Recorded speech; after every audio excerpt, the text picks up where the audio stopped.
안녕하세요. 연대기 성경 읽기를 위한 성경 개론 시간, 오늘은 마태복음을 다루도록 하겠습니다. 마태복음을 제가 계속 읽으면서 생각되는 이 핵심 한마디로 뭐라고 이 마태복음을 다른 제목으로 적어볼까 할 때, 마태복음은 왕으로 오신 메시아라고 적어봤습니다. 그래서 마태복음이 왕으로 오신 메시아를 다루고 있는데, 마태복음을 읽으면서 저희가 생길 수 있는 질문들이 있습니다. 특별히 저희 교회에서 쭉 자라온 성도님들이 들으면서 마태복음을 읽을 때 많이 들어왔던 이야기들이 있고, 또 그 마태복음을 읽으면서 들은 이야기들을 내가 또 직접 읽으면서 생기는 질문들이 있을 수 있는데, 그거를 몇 가지 한번 생각을 해보았습니다. 첫 번째로, 마태복음 다른 복음서와 다른 어떤 특징들이 있을까? 복음서가 공간복음서라고 하면 마태, 마가, 누가, 요 세 가지가 관점이 비슷해서 공간복음이라고 말하고, 그 다음에 제4복음서인 요한복음, 이렇게 해서 네 권이 있지 않습니까?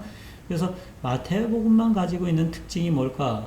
그 다음에 두 번째로는, 마태복음은 다른 복음서들과 달리 하나님 나라를 하늘나라 라고 이렇게 표현하고 있습니다. 천국이라고 말하고 있지 않습니까? 하늘나라, 천국과 하나님 나라는 무슨 차이가 있을까? 왜 여기는 이렇게 말했을까? 이런 의문이 생길 수도 있습니다.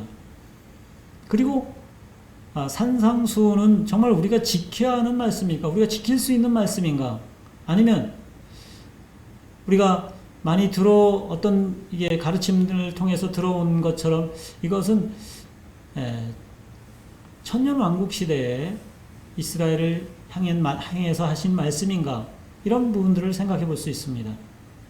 그리고 왜 마태복음을 유대인을 위한 복음이라고 말하는가 하는 것도 생각해 볼 수 있습니다. 그리고 처음 마태복음을 읽은 독자들은 이 마태복음을 읽으면서 어떤 생각이 들었을까?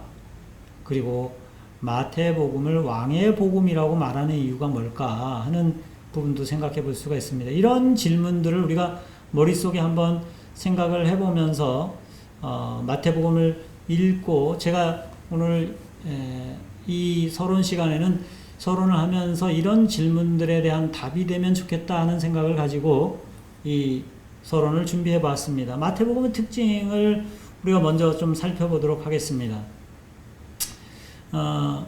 마태복음은 첫 번째로 아주 예수님의 가르침을 중심해서 체계적으로 구성을 하고 있습니다. 원래 이 마태복음 자체는 사실 마가복음이 한 60절 정도 되는데, 거기에서 마가복음의 600절 이상을 가지고 오는, 그래서 마가복음의 전체 내용을 가지고 오고 있습니다. 그런데 마가복음이 짧지 않습니까? 그런데 마가복음에서 가져온 것들을 사실은 이게 대폭 잘라주면서 내용들을 정리하면서 내용 자체를 짧게 하면서도 실제로 마태복음이 기록된 내용들은 28장으로 상당히 길게 구성되어 있는 것을 봅니다. 그런데 그 구성은 마가복음에서 가져온 예수님의 행적들을 중심하기보다는 그 행적들을 나열하면서 거기에 예수님이 가르치심을 5편을 중심해서 예수님의 행적을 기록하고 있다고 하는 것입니다. 그리고 마태복음의 중요한 특징 중에 하나는 구약을 복음서 중에서 가장 많이 인용을 하고 있습니다. 90회 이상 인용을 하고 있으면서 10개는 성취된 것을 강조하면서 성취된 내용을 이야기하고 있습니다. 그러니까 구약을 여러 횟수에 걸쳐서 계속 구약을 인용하고 구약이 성취됐다고 하는 것 자체도, 이것이 이런 얘기들을 계속 하는 이유가 뭐겠습니까? 독자들에게 정말 더 지금 예수님이 오셔서 행하신 일들이 어떤 예수님의 독자적인 일이라기보다는 구약을 성취하시는 분으로 구약에서 충분히 뒷받침되어진 그리고 구약에서 약속하신 메시아라고 하는 것을 계속해서 강조하는 그런 내용입니다. 이 유대인들에게 이것을 썼다고 하는 것이 이런 면에서 드러나는 것입니다. 그렇지만 또 한 가지 중요한 것은 이방인들의 등장이 아주 눈에 띄게 두드러지다고 하는 것입니다. 우리가 여기 몇 구절들이 쭉 적어봤는데 뭐 1장 5절에서도 그 족보 얘기가 나오면서 우리가 그 여리고성에서 그 여리고의 그 스파이들을 숨겨준 그 여인 거기부터 등장하면서 그 다음에 2장 1절은 누가 나옵니까? 동방박사도 이방인이지 않습니까? 예수님이 태어났을 때 제일 먼저 경배하러 온 사람 중에 한 부류입니다. 물론 누가복음에 이제 목자들이 먼저 왔지만 이 먼 길에서 예수님을 경배하러 온 사람들은 바로 이방인이었습니다. 그리고 다른 계속해서 되어지는 구절들을 한번 여러분이 찾아보시면 예수님에게 나와서 직접적으로 예수님을 만나고 그리고 예수님으로부터 고침을 받고 예수님에게서 회복된 그런 사람들은 마태복음에 계속 등장하는 인물들이 누구냐 할 때 이방 사람들과 여자들이 핵심이 되고 있는 것을 보게 됩니다. 유대 지도자들이나 유대인들은 별로 그렇게 많이 언급이 되어 있지 않습니다.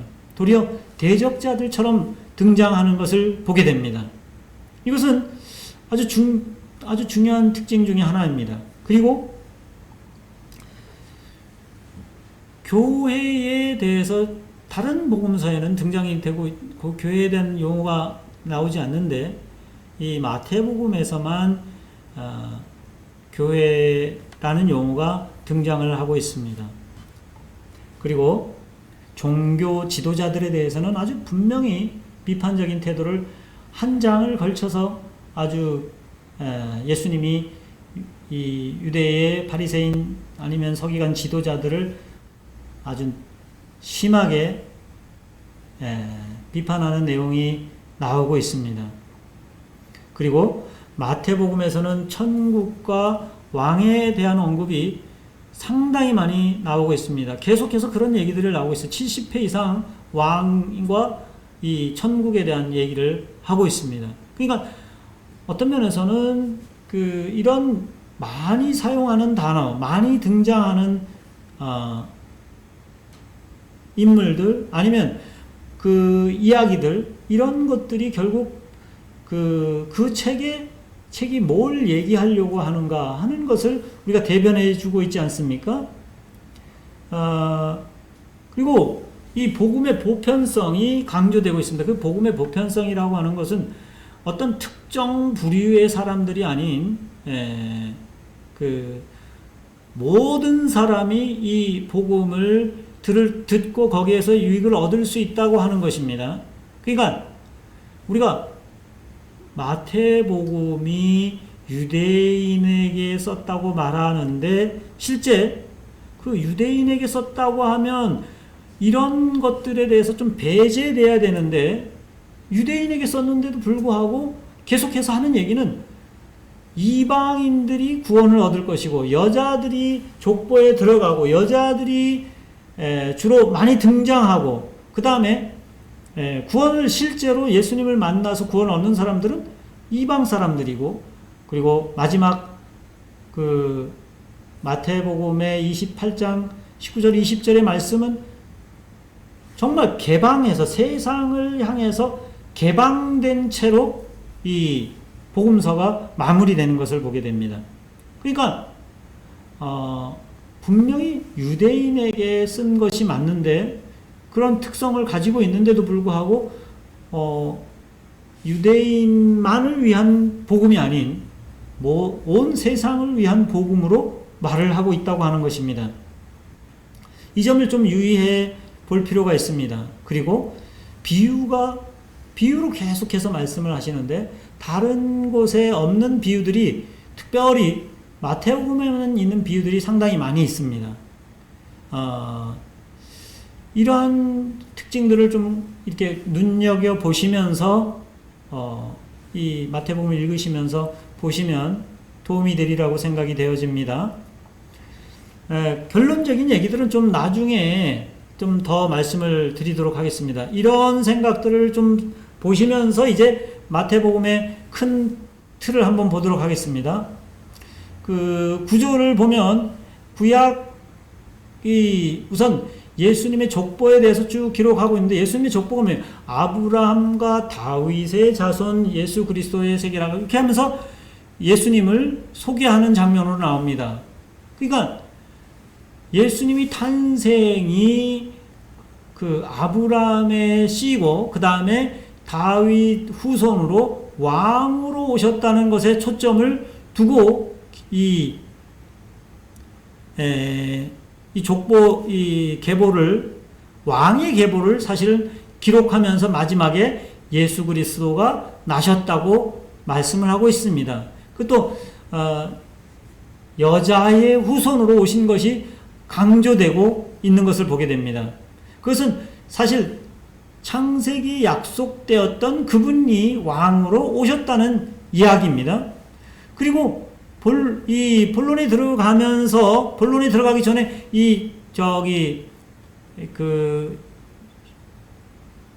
동방의 박사들이 와서 하는 말도 내가 왕으로 나신 이가 어디 있느냐 이런 표현을 2장에 하는 것을 봅니다. 그러니까 예수 그리스도가 이 땅에 왕으로 오셨다는 면을 아주 부각시키고 있습니다.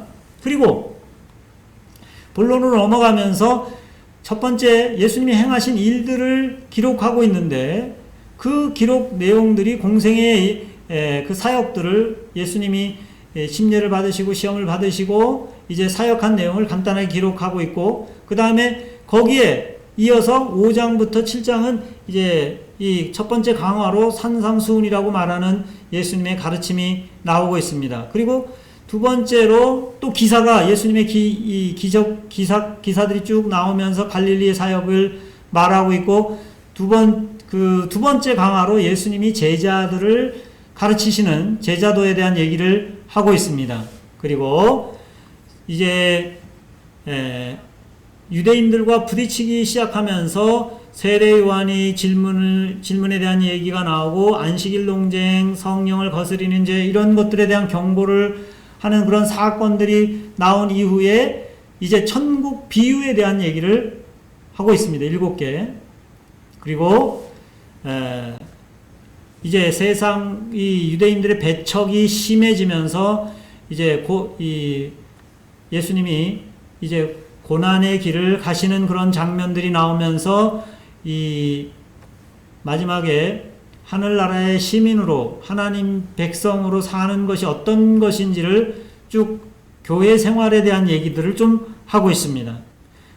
그리고 예수님이 순환을 예고하신 다음에 계속 그런 기사들이 나온 다음에는 또 감난산에서 이 마지막 때에 대한 얘기를 하시고 계십니다. 이렇게 해서 이 예수님의 가르치심이 산상수훈, 제자의 길, 그 다음에 이 비유, 천국 비유, 그 다음에 교회 천국 시민들의 생활, 그 다음에 감난산 강화, 이렇게 해서 5가지 강화를 중심해서 이루어져 있고 결론 부분에 예수님이 십자가에 순환 당하시고 부활하시고 제자들을 보내시는 그런 장면으로 전체적인 구성이 이루어지고 있습니다. 이거는 이제 이 예수님의 요거는 좀 더 간단하게 보시면 크게 이거는 하나님 나라의 관점에서 예수님이 왕으로 오셨기 때문에 선포하실 때 그 첫 번째 선포부터 천국에 대한 선포를 시작하시고 그 천국 백성들을 모으시면서 하나님의 나라가 임했다고 하는 그 부분에 대한 초점을 맞춰서 구조를 보시면은 예수님이 그 왕으로 오신 것이 선포된 이후에 이 왕으로 태어나신 것이 선포되고 그분의 사역의 초점이 하나님 나라가 가까웠다고 하는 그 가까웠다라고 하는 것이 뭐 멀리서 이제 다가온다 이런 측면이 아니고 그분 왕이 오셨기 때문에 왕이 활동을 시작하기 때문에 하나님 나라가 그 가운데 보여지게 되는 따르는 그런 현상들이라고 말하는 것입니다.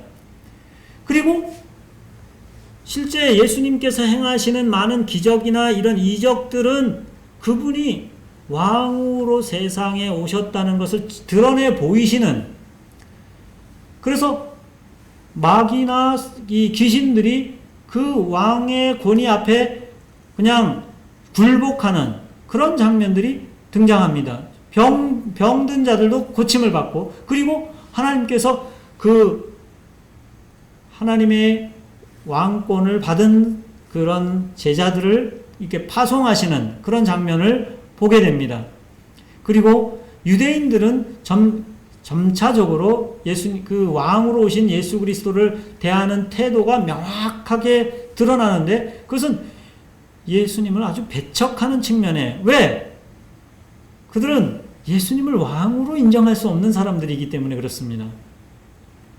그런 중에 계속해서 예수님이 제자들을 훈련하고 교회가 어떻게 가야 될지에 대한 얘기들을 좀 하시고 있습니다. 그리고 마지막에 예루살렘에 입성하셔서 종교 지도자들과 충돌하시고, 그 다음에 고난받으시고, 부활하시고, 이제 지상 명령을 주시는 그런 측면에서 이렇게도 생각을 해볼 수 있습니다. 큰 그림은. 그런데, 이것은 어떤 면에서 하나님께서 유대인들을 향해서 유대인들이 듣도록 이렇게 기록하시면서 그 구조 자체도 사실은 유대인들이 잘 이해할 수 있는 구조로 말씀을 하고 있는 것을 보게 됩니다. 요 부분을 좀 주의해서 보시면 좋은데, 예수님께서 낳자마자 사실은 헤롯을 피해서 애굽으로 내려갑니다. 근데 하나님께서 애굽에서 불렀다 하는 그 말이 이루어졌다라는 말을 하면서 애굽에서 내려가서 애굽에서 불러내시고, 이건 애굽에서 들어갔다가 애굽에서 나오는 것이 있잖아요. 그리고 유대인들이 그런 가운데 예수님이 피난 가시면서 이스라엘 아이들이 이제 베들레헴 인근에 있는 아이들이 죽임을 당하는데, 이스라엘 유아들이 죽임을 당하는 애굽에서 그런 일들이, 이렇게 읽으면 유대인들에게는 그게 바로 연상이 되도록 그렇게 구조가 되어져 있습니다. 그 다음에 애굽에서 돌아왔다 이런 말씀이 있는데 출애굽하는 장면처럼 보여지는, 그리고 예수님이 침례를 받으셨는데 그때 그 침례 받는 것은 사실 이스라엘이 애굽에서 나와서 홍해를 건널 때 그것을 우리는 침례 받는 거라고 이해를 합니다. 그리고 이제 광야에서 시험을 받으시는 장면이 나오는데 이 이스라엘이 광야의 여정을 보여주는 것처럼 보여집니다. 이스라엘은 실패하는데 예수 그리스도는 그 시험에 성공하십니다. 이기십니다. 그리고 시내산에 이스라엘이 도착해서 하나님의 율법을 받는데 예수님께서 이제 산에 오르셔서 제자들을 불러놓으시고 말씀을 주시는 그 팔복부터 시작해서 7장까지의 이 율법을 재풀이해 주시는 그런 장면이 나옵니다. 율법을 주시는 것처럼 보여지는 장면입니다. 이렇게 시내산에서 주시는 이런 장면들이 쭉 이렇게 사실 마태복음을 읽는 유대 독자들은 이게 마치 출애굽의 어떤 일이 지금 벌어지고 있는 그런 상황이 연상이 되어지도록 그렇게 구조가 이루어져 있는 것을 보게 됩니다. 그리고 특별히 중요한 마태복음에서 구약을 특별히 많이 인용을 하고 있고 그게 이렇게 성취된 그러한 내용들을 계속해서 기록을 하고 있는데, 이러한 시도들이 사실은 어떤 면에서는 유대인들에게 계속 권하는 유대인들이 다 알아볼 수 있게 하시는 그런 말씀인데, 그걸 보면서 예수 그리스도가 오신 것이 정말 구약에 약속되신 그분이 오셨구나 하는 것을 계속 초점을 맞추고 있습니다.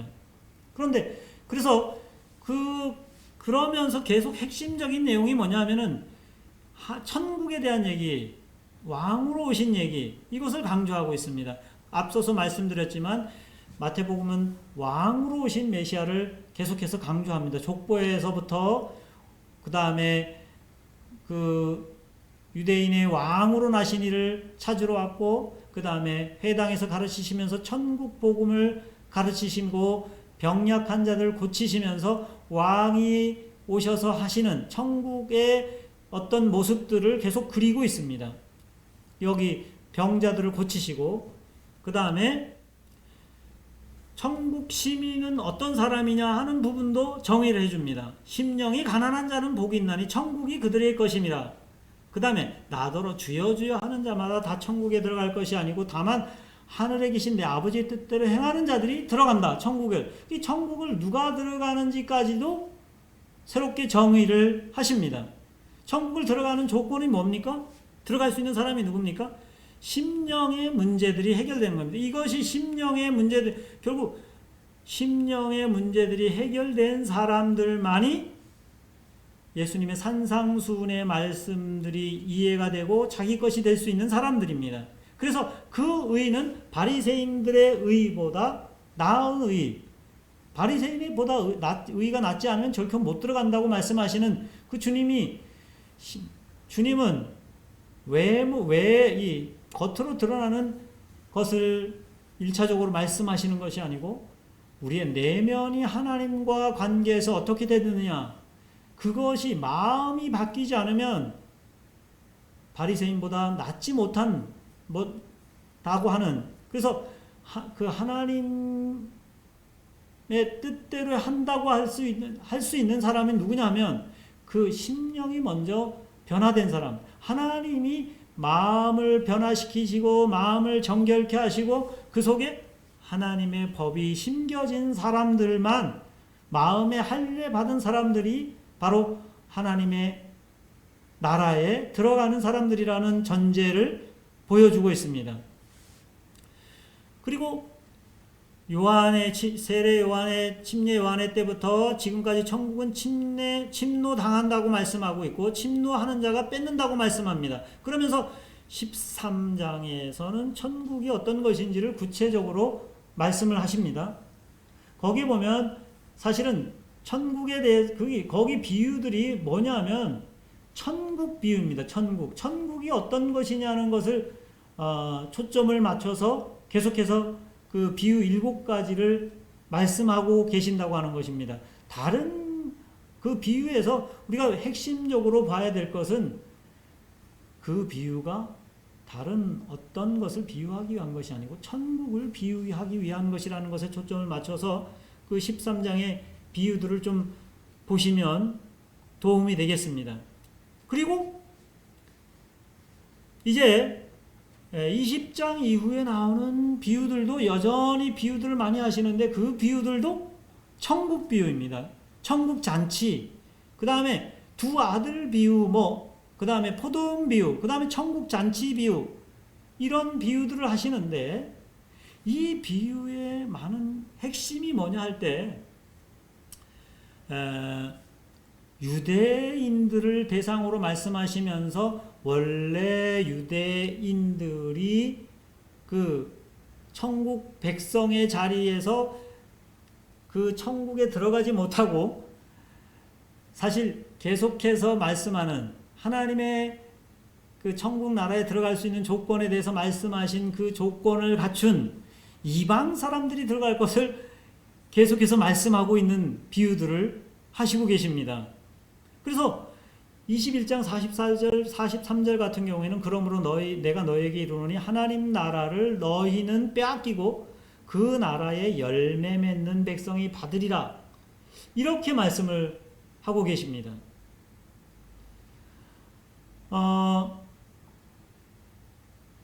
그리고 이제 24장 25장에는 세상이 마지막에 하나님께서 그 아들이 다시 오셔서 이 완성될 그런 천국에 대해서 말씀을 하고 계시는데, 이런 말씀들을 계속 하시면서 우리가 생각해 볼 수 있는 것이, 유대인에게 이 말씀들을 하셨는데, 단순히 유대인에게 하신 그 말씀이 왜 유대인에게 했느냐, 이 부분을 우리가 마태복음을 쫙 처음부터 끝까지를 한번 읽으면서, 중단하지 말고 한번 읽으면서 이런 명확한 중요한 이야기들을 중심에서 생각해 볼 수 있습니다. 그래서 마태복음을 딱 생각해 볼 때, 마태복음은 우선 유대인을 대상으로 기록되어 있습니다. 그 유대인이 성도이든지 비성도이든지 유대인을 향해서 기록된 것이 명확합니다. 물론 교회 역사적으로 볼 때는 그게 유대인으로 형성된 교회에 기록되었다고 많이 이야기를 합니다.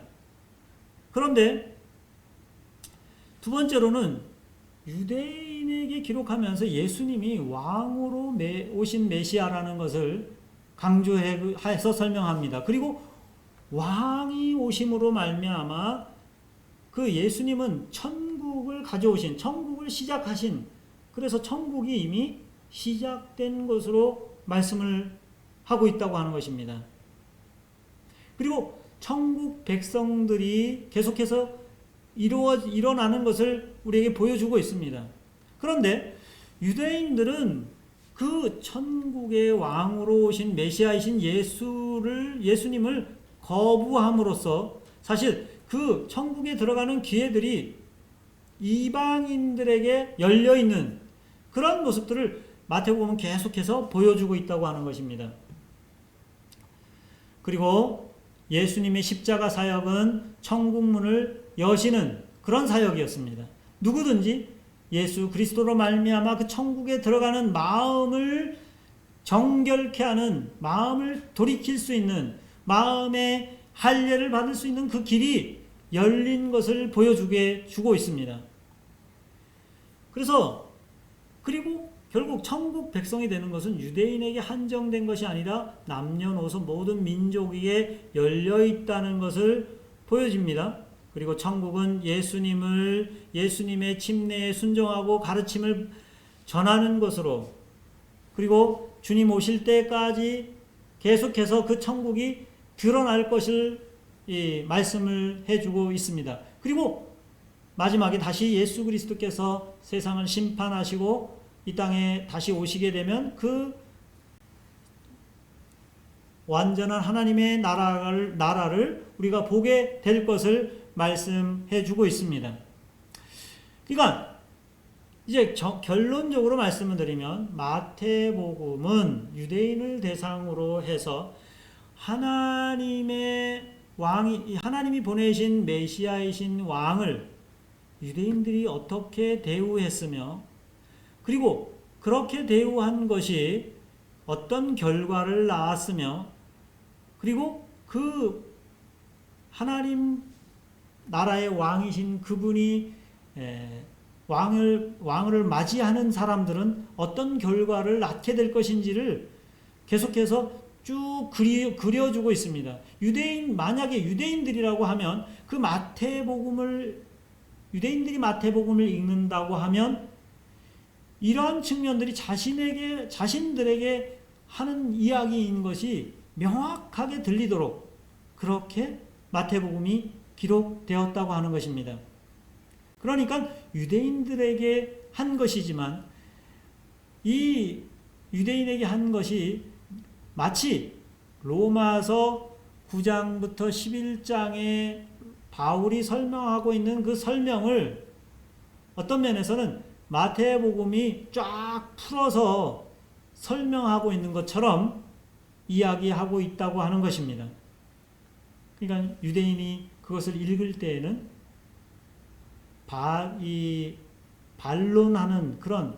반론할 수 없는 메시아인 것을 명확하게 설명하고, 정말 그 앞에서 그분을 선택하느냐 마느냐 이 결정을 하지 않을 수가 없는 그러한 선택을 지금 던지고 있다고 하는 것입니다.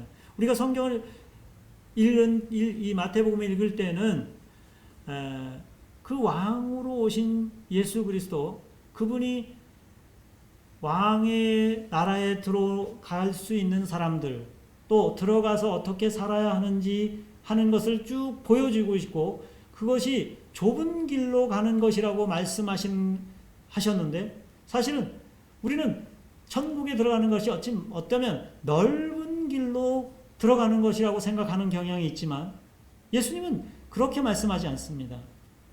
천국은 사실은 좁은 문으로 들어가는 일이라, 좁은 길이라고 말하고 있습니다.